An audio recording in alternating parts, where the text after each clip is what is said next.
খবর পড়ছি আমি মেহেজাবিন খানম বিথি। এসএম নিউজ 24/7-এ আপনাদের স্বাগতম জানাই।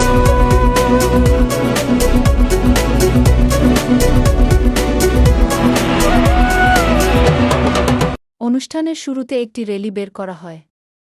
র্যালি শেষে উপজেলা সদরের পুকুরে বিভিন্ন প্রজাতির মাছ অবমুক্ত করা হয়।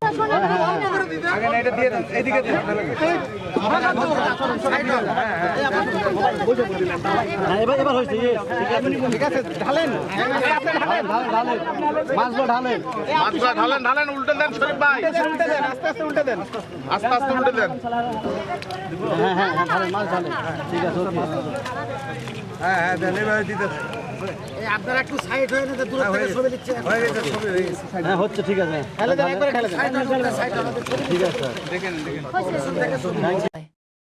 পরে উপজেলা হল রুমে উপস্থিত উপজেলার বিভিন্ন ইউনিয়ন থেকে আগত মৎস্যজীবীদের উপস্থিতিতে আলোচনা সভা অনুষ্ঠিত হয়।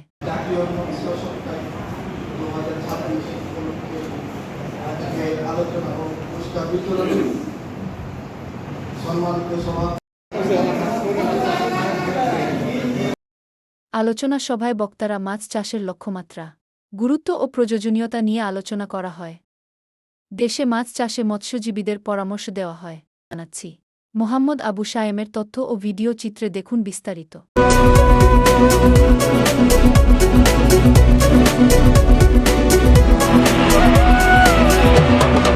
রূপালী মৎস্যে সমৃদ্ধি দেশ, সবার আগে বাংলাদেশ এই প্রতিপাদ্যকে সামনে রেখে নওগাঁর নিয়ামতপুরে জাতীয় মৎস্য পক্ষ 2026 উপলক্ষে উদ্বোধনী অনুষ্ঠান, আলোচনা সভা ও পুরস্কার বিতরণ অনুষ্ঠিত হয়েছে।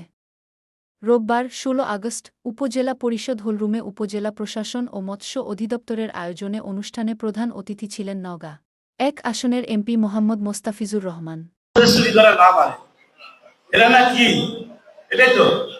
তাহলে ওনারা হলেন এই বদনাম আমরা বলেন, আমরা নাগরিক, আমরা সবচেয়ে সম্মানের অধিকারী। কারণ আপনার পয়সা দিয়ে, জনগণের পয়সা দিয়ে এই অফিসার বলেন, আপনারা ভোট দেয় সেবার জন্য লোক নিযুক্ত করেন আমাদের সেবা করার জন্য। আমাদের মাননীয় প্রধানমন্ত্রী জনাব তারেক রহমান আপনাদের ভোট নেন, আজকে দেশের মানুষের সেবা করার সুযোগ পেয়েছে। তাহলে চোর ধরার শব্দটা আসবে কেন? এটাকে বাদ দিতে হবে। ঠিক আছে তো, রাজি আছেন তো আপনারা? যখন বলবে যে 22 দিনের পরে 3 মাসের মতো মাছ ধরা বন্ধ, আমরা নাগরিক হিসাবে এই আইনের প্রতি না, আমাদের নিজেদের প্রয়োজনে আমরা এটাকে মান্য করে চলব। সভাপতিত্ব করেন উপজেলা নির্বাহী অফিসার মোছাম্মদ মুর্শিদা খাতুন। অনুষ্ঠানে এমপি বলেন, আমি জানি এই মৎস্যজীবী, বিশেষ করে মৎস্যচাষী মৎস্যজীবীরা সবচেয়ে এখন একটা অনুন্নত অনুন্নত পেশা আছে। কি কারণে? আর যারা আমার মৎস্য কর্মকর্তা যান ওনাদের কাছে দেখে আসছে, এত তাদের জীবন জীবিকা যে এত কষ্টকর। এক কাঠা জমির উপরে 2-3টা ফ্যামিলি বাস করে, এই দিকে বাড়ালে এই দিকটা যাওয়া যায় না। এইরকম একটা ঘেঁচি এবং অপরিকল্পিত অপরিচ্ছন্ন জায়গার মতো এটা আমরা হতে দিতে চাই না। আমাদের মাননীয় প্রধানমন্ত্রী আপনাদের কল্যাণ, আপনাদের উন্নয়নের জন্য তিনি বিভিন্ন কর্মসূচি হাতে নিয়েছে, তারই অংশ এটা। উপজেলা নির্বাহী অফিসার বলেন, আমরা জানি যে বাংলাদেশ একটি নদীমাতৃক দেশ। আমার একবার গিয়ারে ভ্রমণ করার সুযোগ হয়েছিল যখন আমার সাতক্ষীরাতে পড়ছি। যখন আকাশ থেকে বাংলাদেশের ভূখণ্ডটা দেখা যায়, তখন শুধু আঁকা বাঁকা নদী, খাল, বিল দেখতে এত সুন্দর লাগে। তো জলবায়ুর স্থলবায়ুর পরিমাণ খুবই কম, শুধুমাত্র নদী, খাল, বিল গুলাই সুন্দর দেখা যায় উপর থেকে। তো আমরা জানি যে আমরা মাছে ভাতে বাঙালি, আমরা একদিন মাংস খেলে অন্য সব দিন আমরা মাছ খেয়ে থাকি। আপনারা জানেন যে মাছের স্বাদ এক এক রকম। আমাদের বাংলার প্রকৃতিতে নদী, নালা, খাল, বিলে যেরকম ছোট মাছ পাওয়া যায়, যেরকম বড় মাছ পাওয়া যায়, যেরকম মাঝারি মাছ পাওয়া যায়। আপনারা জানেন যে মৎস্য কিন্তু উৎপাদিত হয় 2টা উপায়, প্রাকৃতিক ভাবে এবং চাষ করে। তো দুর্ভাগ্যবশত আমাদের নিয়ামতপুর উপজেলায় কোনো প্রাকৃতিক নদী নেই। তো আমরা একদিক থেকে বঞ্চিত হলেও আর একদিক থেকে কিন্তু আমরা সফল। কিভাবে সফল? আমরা আমাদের সরকারি এবং বেসরকারি ভাবে 5080টি পুকুর রয়েছে। এই পুকুরের সংখ্যা বাংলাদেশের কোনো কোনো বিভাগে যতগুলো জেলা রয়েছে তার চেয়েও অনেক বেশি। এদিকে কিন্তু আমরা অবশ্যই আশীর্বাদ করছি।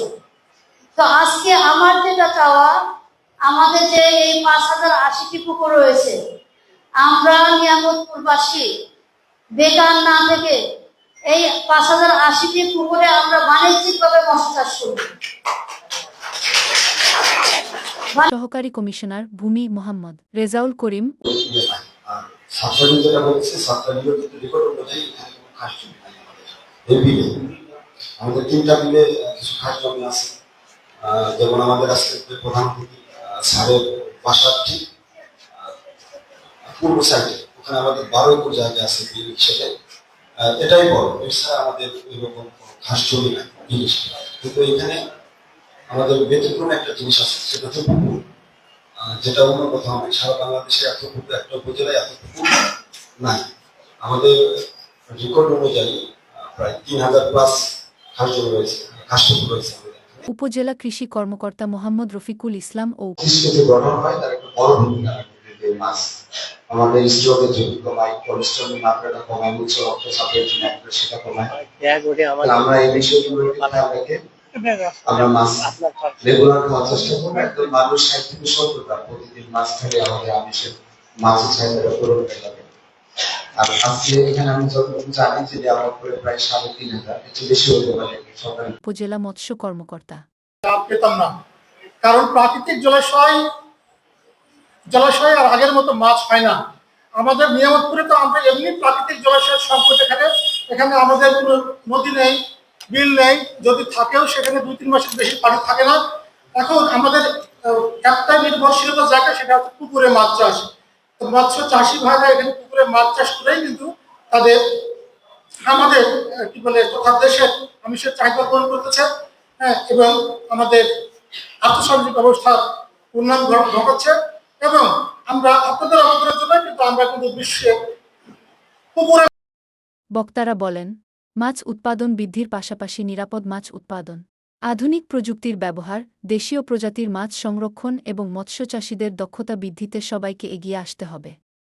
মৎস্য খাত দেশের পুষ্টি, কর্মসংস্থান ও অর্থনীতিতে গুরুত্বপূর্ণ ভূমিকা রাখছে। অনুষ্ঠানে মৎস্য খাতে অবদানের জন্য সফল মাছচাষীদের সম্মাননা স্মারক দেওয়া হয়।